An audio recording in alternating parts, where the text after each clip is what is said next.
las redes sociales, el concepto viene de la antropología, ¿no? De la década de 1950.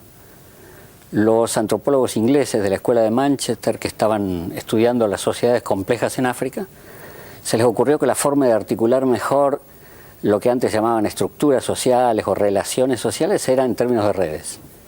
Entonces aplicaron algunos rudimentos con un poquitito de modelo matemático, muy ingenuo, ¿no? Pero para la época era bastante avanzado.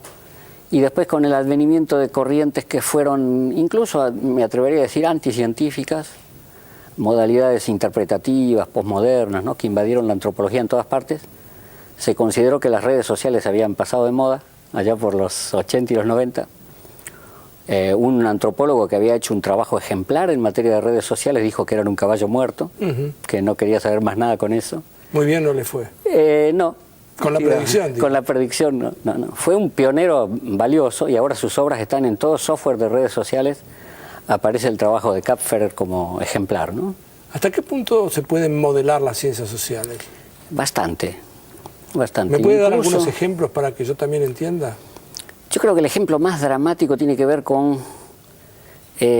cuando se hizo la investigación respecto de cuál es la estructura de la Internet y de la web.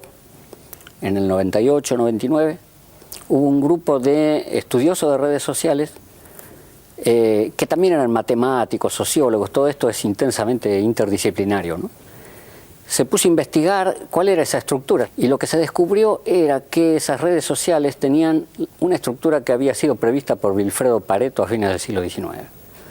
O sea, quien más se aproximó a cuál es la estructura, la distribución, digamos, de casi todas las cosas que suceden en las redes complejas, no solamente cantidad de visitas por número de páginas, fue un sociólogo del siglo XIX. Pero ¿cómo pudo haber hecho él eso con, digamos, cómo pudo haberse imaginado alguien del siglo XIX cuál iba a ser la dinámica de una red social? No exactamente previó la dinámica de la red social, sino la estructura de la distribución estadística. Lo que se preguntaba Pareto más bien era, en una sociedad, ¿cuánta gente tiene, qué cantidad de gente tiene, qué cantidad de dinero?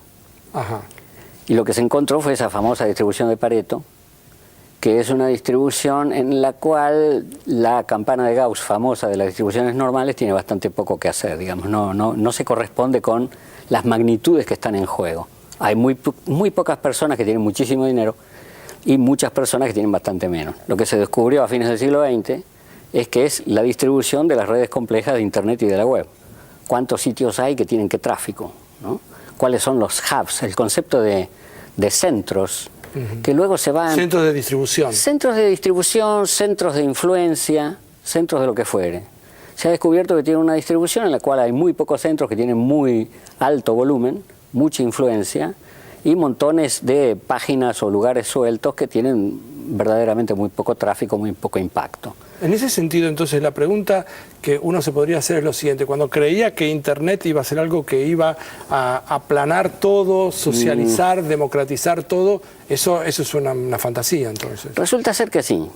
Resulta ser que sí que es una fantasía. Que es una fantasía, no es tan democrática como se había previsto, ¿no? Se imaginaba que iba a ser el lugar donde pesaba lo mismo cualquier peatón, digamos, cualquier particular que Amazon, Microsoft, Google.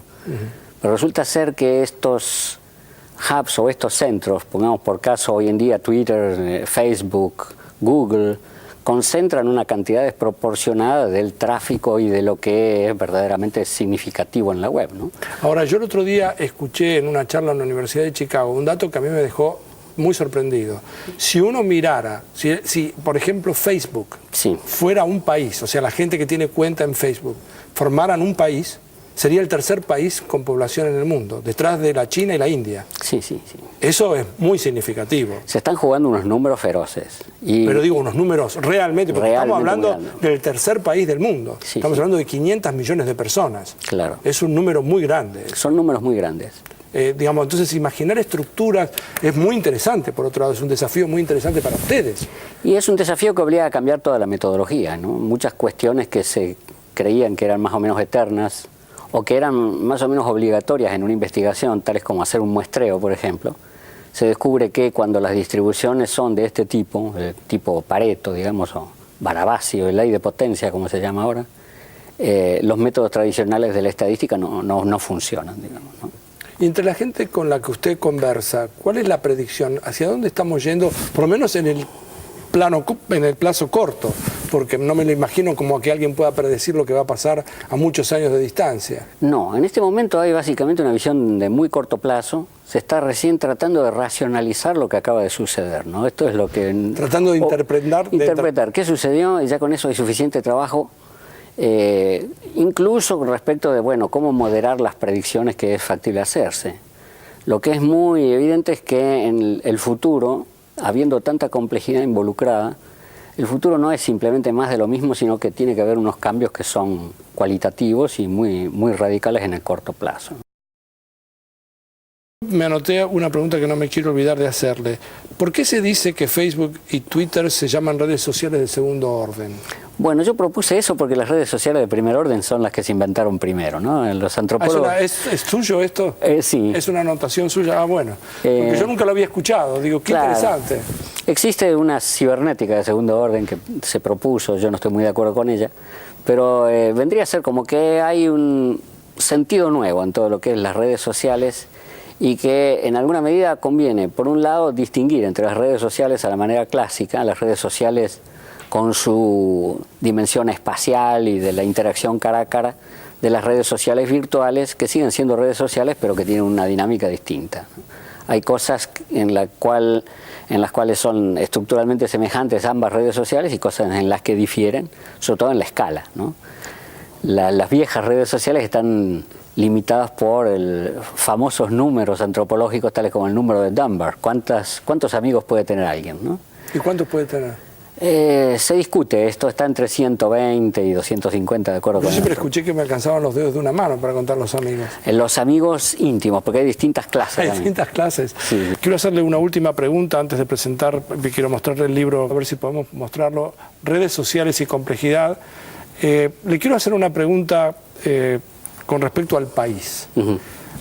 Está claro, para mí, después de haber hablado mucho con el ministro de Ciencia y Tecnología e Investigación Productiva, que por supuesto está interpretando la voluntad del Poder Ejecutivo, de que una de las áreas importantes para la Argentina es la investigación, el software, desarrollo de software, o sea, agregarle el know-how de la Argentina a productos para después poder exportar. ¿Eso usted lo vive?